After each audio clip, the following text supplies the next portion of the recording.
The music drops off and I'm just like still dancing here. So hello. Hello. Welcome again to the Project Failure Files. I'm Sharon Weaver, CEO of Smarter Consulting. And I am Christian Buckley, founder of Collab Talk. And welcome to another of our weekly episodes of our series where Sharon and I will explore what not to do as you manage projects. I got my special shirt on for this today. I noticed. If you manage projects, this series is for you. In every episode of the Project Failure Files, we'll talk about the common pitfalls in project management, sharing personal stories and experiences, and exploring strategies and best practices to help you be successful. Our approach for this is a little bit different. The idea was there's a lot of project management books out there that have their methodology, that have the guidance that's out there. Our approach are the anti-patterns of project management. So we're talking about what not to do in project management. We're talking a little bit of theory, sharing practical examples, and some of our best practices. So for this episode, we are going to talk about avoiding messaging and approach discrepancies and being consistent in your messaging and methodologies. And each week, so as we share our personal stories and advice, we start out by first defining and outlining the topic. And then with personal stories and examples, our goal is to help you understand the scope of the issue each week. And as project managers, we're also problem solvers. So we'll talk about practical solutions and actionable strategies. I know, great buzzwords, but to help you improve your project management skills. We always also try to cover the cultural issues of every topic because lasting change requires that you understand and address your organization's cultural dynamics. And of course, we'll share our thoughts on preventive measures as well. It's a lot to cover in 30 to 40 minutes. I think we can do it in 30 minutes. I believe in us, Sharon. I do too, Christian. We can do it. So let's kick things off and talk about avoiding messaging and approach discrepancies. And of course, please feel free to comment throughout these episodes, share your experiences and any great examples or feedback that we might have missed. Okay, so where should we start? Well, I think we should start by, and we need to do a better job at this, Sharon. I was reviewing some of our recordings at past episodes, and I think we need to be more explicit and right up front, spell out exactly what not to do. So, for example, this topic here, some examples, sending out project updates to your stakeholders infrequently or on an irregular schedule or rarely at all. Or when you do communicate, it always seems to go out in a different format or a different channel. Sometimes it's posted out to the intranet. Sometimes it's on a team website, a SharePoint site, out on Teams. Other times, like we were joking before we recorded, that it's different people seem to communicate through different tools that aren't official. Like, why are you sending me this project-related update on? Like I was joking about, there's some people that never seem to communicate well in anything other than Facebook Messenger. Yes. Like, what are you doing? Don't text me this info or send me an email unless that's the way that you're communicating every time. So I know to go and create an automation that looks for those keywords around that email, then takes an action. And another problem that comes from this inconsistency is to send, resend 95% of what you already shared again. Like, here's a status report. And so somebody looking at it, if they're actually reading, they're like, 95% of this is exactly what you sent me last week. What changed? If you don't highlight that fact, you don't point out, like, what am I actually looking at?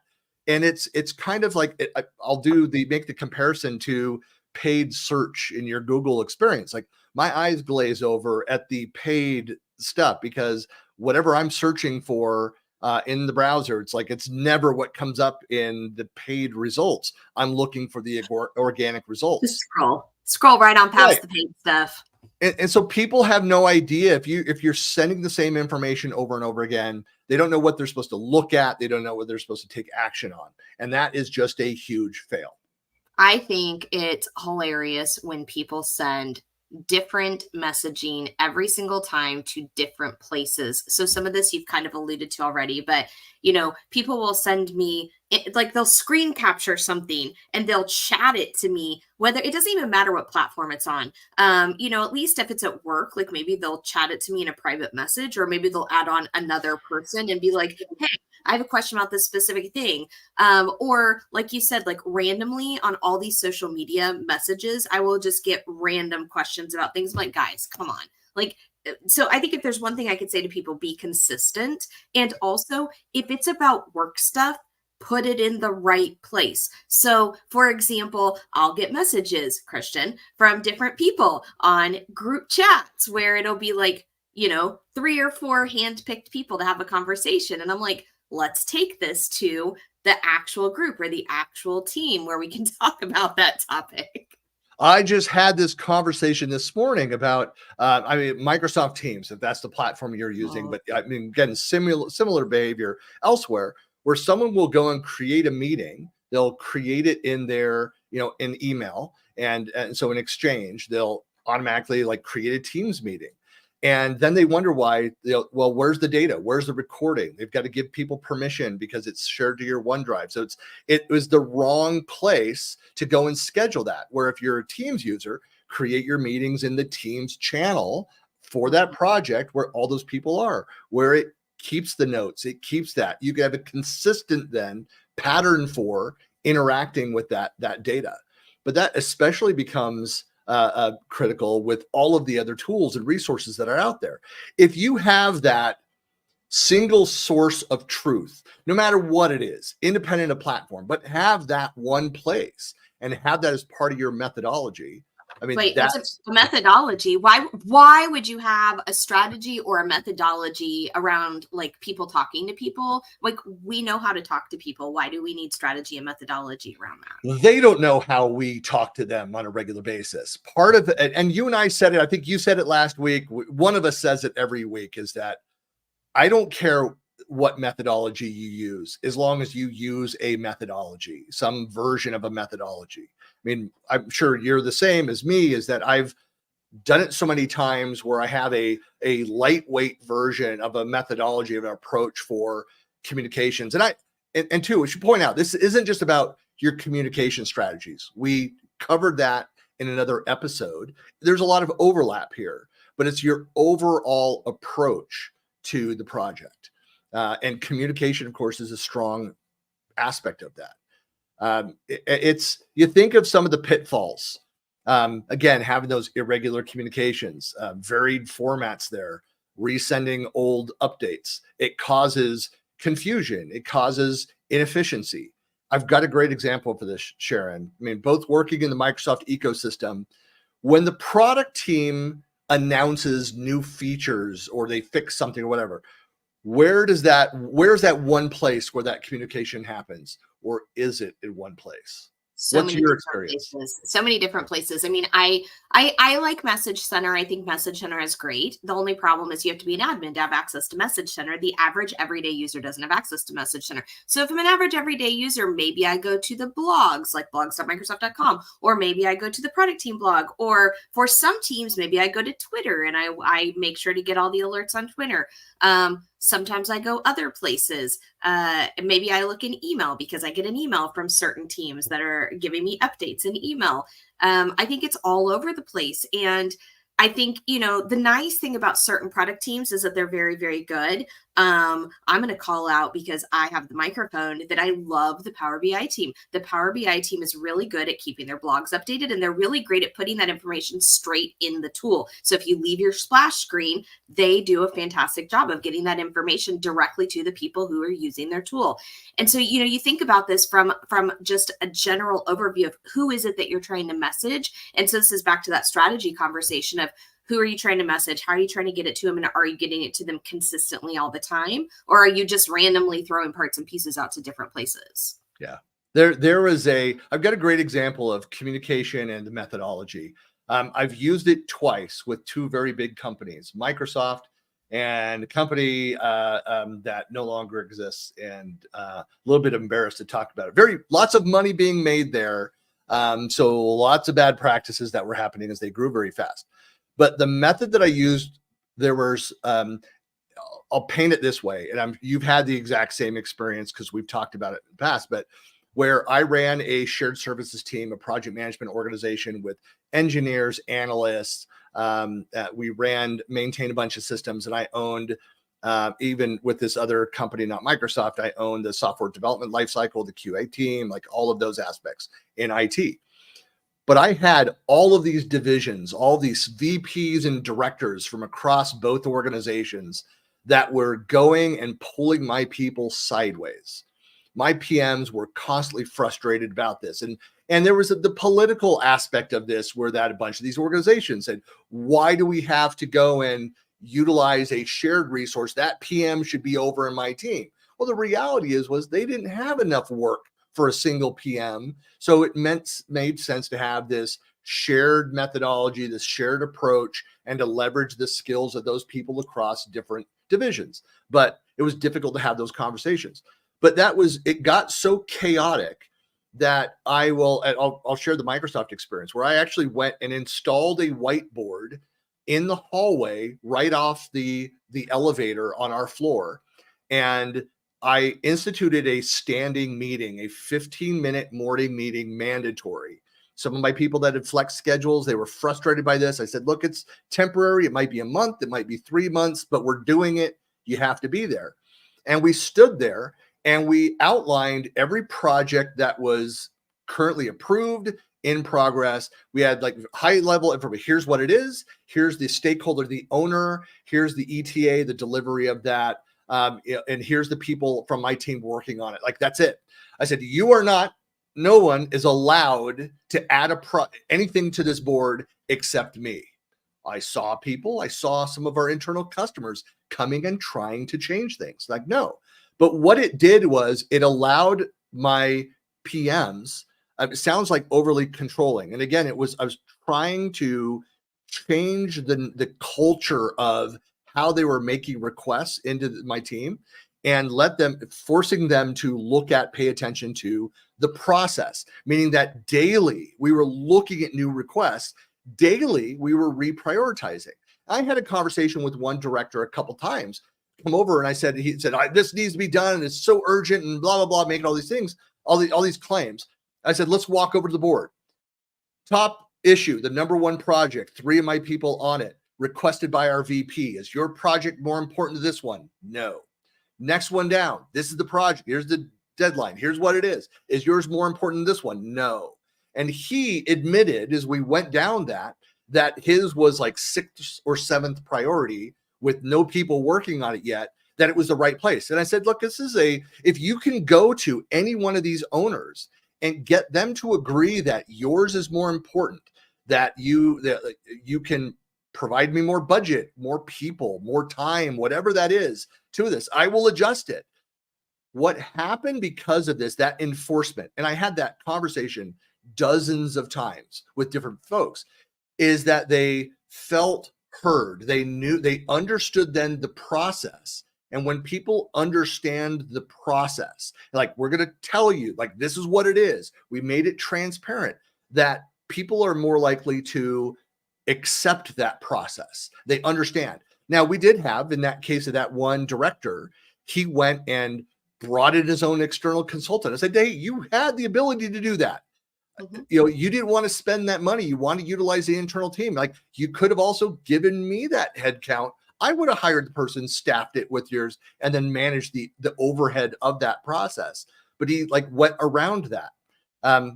Again, that's something you can have that conversation with the VP of, like, they're spending more budget on this, and in some ways subverting the process that we have in place where it should be moved over. But that's a conversation that you can go and have. But it all comes down to, like, those main failures of this inconsistent messaging, is that when you're inconsistent, you have confusion in the team, and there's reduced productivity as people getting pulled in every direction. You have a misalignment of objectives. What are we actually trying to do? What's the goal of all of this?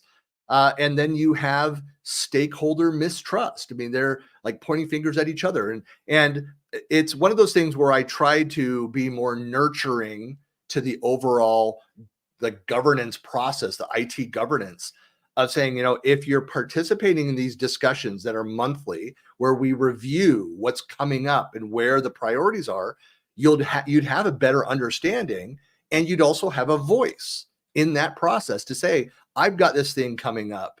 Obviously, there's always going to be urgent things. That's why we had a process for that. Daily review. We could make a snap decision and change things up midday, but the process was sufficient for meeting those needs as long as people adhere to the process, the methodology. Yeah, I don't think it matters if you're formal and you're doing the thing where you write the requirements, create the tickets, and hand it over the wall. I don't care if you're following true agile, where, like you said, you're having a daily stand up and you maybe have Jira, maybe you have DevOps, whatever it is, the tool that you're using, that you're managing. I don't care if it's Post-its on a wall. I 100% agree with you. I think the important part is consistency, because I think if there's one problem I run into on a regular basis, I talk to people all day long who say, I just don't know what I'm supposed to be doing. And I suffer from that days too. I get to plan my whole day. I'm autonomous, and yet I still struggle with what are my priorities sometimes. And I think at the end of the day, when we understand what we're supposed to do, we know what the priorities are, we know who we need to report to, we know how to be accountable, and we know that somebody is going to hold us accountable to that no matter what. I think it makes, the whole approach and the whole piece of all of this means that I know what I'm supposed to do so I can feel confident. And I think one of the big things that we get out of this is, a lot of times people think, well, it's just people being lazy. I can't tell you how many times I go in and consult on a project. Well, my team, they don't want to work. They are lazy. They don't want to get things done. And I 100% believe that as human beings, we just want to show up and do a good job. We just want to show up and get our work done. We just want to show up and go home to our families. At the end of the day, I don't think really anybody wants to be like, I want to have a job where I sit here and I'm bored all day. I don't know that anybody really wants that job. We want to be meaningful. We want to have purpose. And so when we think about what not to do as a project manager or in a project management role, don't lead your people. Don't tell them what to do. Don't give them tasks. Don't hold them accountable. Those are all the what not to do. And if you flip that on its head and say, well, what to do? Well, then make sure that they understand what they're doing. Make sure they understand their priorities. Hold them accountable. Support them. Eliminate roadblocks. Like, all those things help them to understand, here's what I need to do. Here's who I need to go to if I have problems. And here's what I need to do to feel that I can celebrate those wins. If you do all that, I think people feel like they understand what's happening. What would you say? What are some of your best practices? Like, what do you go and do to make sure that these mistakes are not made, or when they are inevitably made, like projects go? I mean, again, we've got all the we've got the memes. We've all seen them. It's like herding cats sometimes with major projects. But what are some of the things that you do to help mitigate?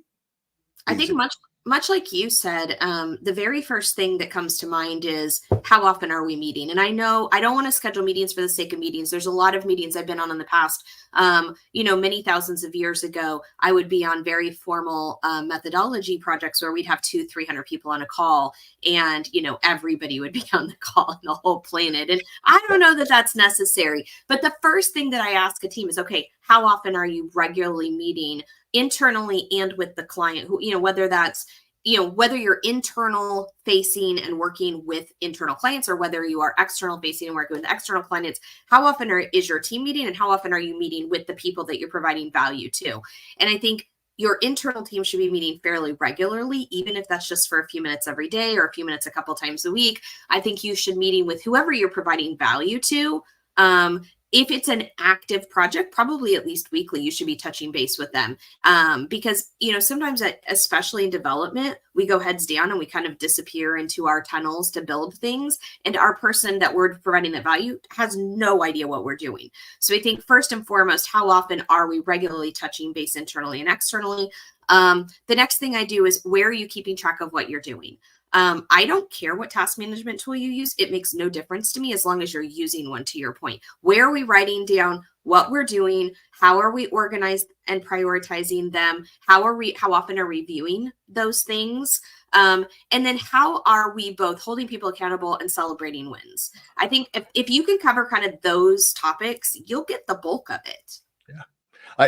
I love that aspect too, is that we're that's an important aspect. Celebrating the wins is an important aspect of tracking the tasks. If I'm a very task oriented person. I'm a list guy. I mean, you know this, Sharon. I'm surrounded by this is my daily outline, and this is just what I've not put in to do yet. And there's other items and carryover and from projects, things that are there. But this is as I go through. It's part of my process that I sit down. Like, what do I know that I need to get done today? Yeah, around that. But with a lot of this is, I think of best practices, and we covered it in another episode of having clear day one. Here's how we're going to communicate the progress of this project, of this effort, whatever that is. So you have this clear, standardized approach. This is where the announcements are. Like, I'll go back and say, like, with Microsoft with their product announcements, and it's frustrating sometimes because sometimes a new release is in the official Microsoft blog. Sometimes it's out on Microsoft Tech Community. Sometimes it's in a product leader's personal blog. Like, what are you people doing? Like, have a consistent way to make these different announcements. It's one thing to go and add on to it and share their perspective of a new announcement, but it should be in one place, one standard way of doing that. So I know that I can have an RSS feed to that site with all announcements coming through that. And even today, with how much it's improved. Sorry, I don't mean just to be beating up on Microsoft because they have greatly improved over the last 15 years that I've been part of the ecosystem. But it needs to be consistent. You also need to have going on that the mistake of sending out updates that look unchanged. Simply by going in and having it might be your high level work breakdown structure where you highlight, like, here's what's completed. I'm a big, it's part of my, even in my lists, I've got like double strike through, box check, double strike through is being able to show like completed these. Somebody come in the next week, highlight, color highlight. This is what we're working on. I'm a big fan of started using like the what's called the Microsoft language. It was the 4-blocker, but there was working with consulting companies in the early 2000s. They had something very similar where there was always in one of the 4 squares on a PowerPoint sheet for the whole project. There was the high level. Here's the phases of the project with the timeline, the major stakeholders. The next block over was here's what was completed in the next week. Here's what we're working on now. So it's, exactly. And then the bottom right was like it might have like risks, issues, things over there in the bottom left square. And then you had the asks. What do we actually need people to do? And so it would often say like no requests this week, or whatever it is, or I need from this department this, or we're waiting on this from this. What are the blockers for those things? So somebody coming in, glancing at that template for any project in the system knew exactly, I see the progress, I know the history of it, what it is, I see the progress, I see the risks, and here's what I need to, I'll authorize for this, I'll provide this to unblock you for this. It was fantastic having that regular, predictable, structured communication as best as possible. And the last point I'll make is kind of in that fourth one, is that you need to be clear and highlight those changes and the required actions. That's the thing where I think as people, just in general in society, we've gotten bad at, we've failed at being direct and saying, this is what I need. Mm-hmm. And sometimes like, this is what I need you to stop doing for me to go do this, or whatever it is. Be direct, be clinical in your approach. It's not about feelings. It's not about politics. I have this deadline. I have this budget. This is my team. This is what I need to achieve the things which we've agreed upon. Yeah, I think we've talked about this in the past, but I think there's a level of trust that you have to build in your team. Going back to like the original forming, storming, norming, performing, team dynamics. It's building trust within the people you work with so that you don't feel like, oh, I'm going to feel embarrassed if I ask, or I feel bad if I ask. And I think so. We're kind of at the time of the show, right, where we start talking about the cultural stuff. Yeah. And I think this is a great transition because I am not saying that Agile is the right place, but I will say that the thing that I like about Agile methodologies is that they really focus on what they call ceremonies. And ceremonies are the idea of consistent things that we do that people know what to expect. And I think when we start talking about building trust and we start talking about forming and norming and building a team, ceremonies can be things like we meet every day. Ceremonies can be things like we, at the end of a project, we get together and we talk about what went wrong and what went right and what we need to do better. And Those also postmortems are so valuable. so important. Right. Yep. And then ceremonies can also be things like celebrations. And I think we kind of mentioned this slightly early. I think one of the things we fail at miserably across the board of every place that I've ever been is celebrating properly. I've only been in one or two very mature organizations that do a really good job of celebrating the members of a team. And I think when every single time you take the opportunity to celebrate your wins, even if you feel like maybe you don't deserve it, or maybe we're busy and so we've got to get on to the next thing, or, whatever that reason is, I think whenever you take a moment to just sit back and celebrate your team, celebrate your projects, celebrate your completions. I literally had this conversation this morning with somebody. They said, I produced this thing. I did this content. And I was like, that's awesome. And immediately they were like on to criticizing themselves and on to talking about the next thing. I'm like, no, let's stop for a minute. Let's celebrate that accomplishment. And I just don't think we do a great job of that culturally. Yeah, I think you're right. And it's another aspect of that. You kind of said that, but say the word culture, team cohesion. You can't undervalue that aspect of it. I've been in organizations, and this goes back when I worked for Pacific Bell years ago, and we had some dysfunction amongst, different stakeholders within this larger couple hundred people in this organization. And we did an offsite. It was very expensive.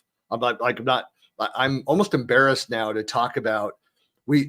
We were based in our team at the time was in San Ramon, California, so in the San Francisco Bay Area at the headquarters of the phone company. And we all went down for multiple days. I don't remember how many nights, but they put us all up in hotels in Monterey, like a very expensive place to go. People go to vacation there.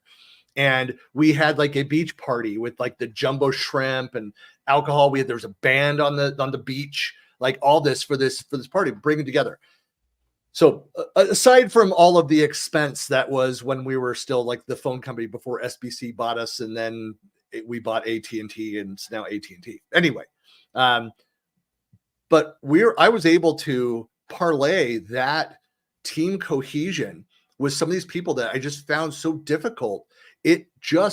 We connected outside of work around that activity and had fun. I got to know another layer of these individuals, and we were able to go and resolve the next couple of weeks a lot of the issues and get things fixed. So it's now in organizations that have so many remote people and hybrid, it's again the power of the face-to-face of people to let's get outside of the work activities and let's have some conversations. When you know someone more personally, hopefully you like them more. Yeah. I know it can go the other way, but you better understand their perspectives and you treat them differently in the work atmosphere. And I'm going to make two comments on that. Number one, we are not saying that you have to be in the office to be productive. What we're saying is there's something special and magical about in-person relationships outside specifically of the work. So all that day-to-day stuff that a lot of times you do has nothing to do with being in the office. It has to do with being face-to-face, which are completely in separate topics. The second thing is I heard many years ago when I was starting my business, when I was trying to make some decisions, one of my mentors said to me, just remember businesses don't have feelings. And so that clinical advice you gave earlier about just remembering like a job is a job is a job, right? businesses don't have feelings. But I've added an extra piece to that because I like people and I honestly want people to feel good. Businesses don't have feelings, but people do. And so I think you have to be thoughtful about the idea that the business itself doesn't have feelings. And when you're working, you can be clinical. But on the outside edge of that, remember that people are still human, and that relationship and that caring and that building that team cohesion, like you were talking about, is so important to success day to day. Yeah. And I know that with a lot of this too, and being sensitive to time here, is we're just about at time. And we've talked a little bit about, like, again, I don't care what tools that you use to go and manage these things. It's going to be different, whether it's a communication issue, it's a project status issue. You don't have to go put a bunch of tech in around to do this. Again, my working a couple different organizations, all they wanted was for each project, a single slide in PowerPoint. Come and represent that, and those updates that way, the 4-blocker format, so it was just clear and consistent with that format. One of the things, a couple things just to cover here: training and reinforcement of these ideas. It's so important then, once you have that methodology, and you'll tweak it for the culture of your organization, for the needs of the projects you work on, but have this ongoing reinforcement. Reinforcement's a heavy word. Nurturing the community management aspect of this. It's you want to constantly go in there when people are doing things outside of the methodology or they're not following up, is to redirect them over. Here's why we do this. Here's how it rolls up into it. When they get that, they put it in the methodology, recognize them for thank everybody for following that process, pulling together this data. So make those kinds of comments. Then that's something where maybe there is formal training that needs to be done. It needs to be part of the onboarding process. So if you make this repeatable and it's scaling, again, you might be tweaking it over time and adjusting to that.